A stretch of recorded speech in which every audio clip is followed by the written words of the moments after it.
ಬೆರೆಸಿ ಸುಣ್ಣ ಬೆರೆಸಿ ಸಿದ್ಧಪಡಿಸಿದ ರಸವೋ ಅದು ನಾಗರಾಜನ ಇಸವೋ.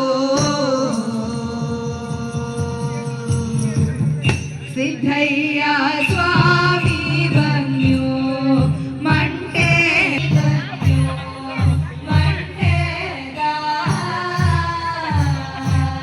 ಲಿಂಗಯ್ಯ ನೀವೇ ಬಂದ್ಯೋ.